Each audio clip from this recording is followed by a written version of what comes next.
Last week our son and his girlfriend began what turned out to be a halting and arduous trip from Salt Lake City to our home in New Hampshire. Their first flight was delayed, then canceled, as bad weather shut down the entire airport. The airline rebooked them on a flight scheduled to leave 36 hours hence. Now, never one to settle for a solitary option being offered, Mother Jeanette spent over an hour on the phone with the airline, securing them seats on a flight out in merely 12 hours. Alas, just before leaving for the airport, word came that another swath of bad weather had grounded that flight. The airline had rescheduled their departure for another dozen or so hours into the future.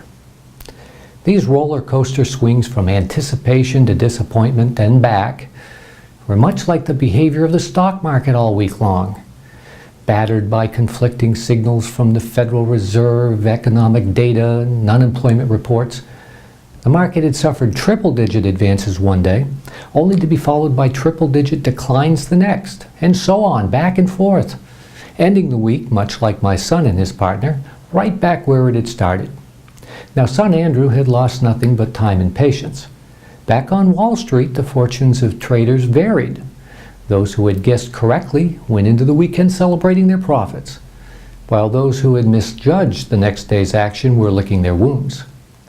Those of us who ignored the whole business and stuck to our long-term plans, unbudged by the fear and greed that accompanies volatility, simply loaded our kayaks off to enjoy another weekend on the Pompanousek River.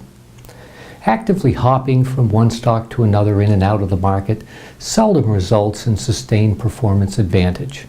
It makes for a good living for those who market their supposed expertise in the exercise through their active management of client portfolios and mutual funds. But investors are better served by sparing themselves the fees charged and letting the market do what it is simply and inevitably going to do. That way, when the market swoons, they, like son Andrew, at least retain their ticket for the next flight up.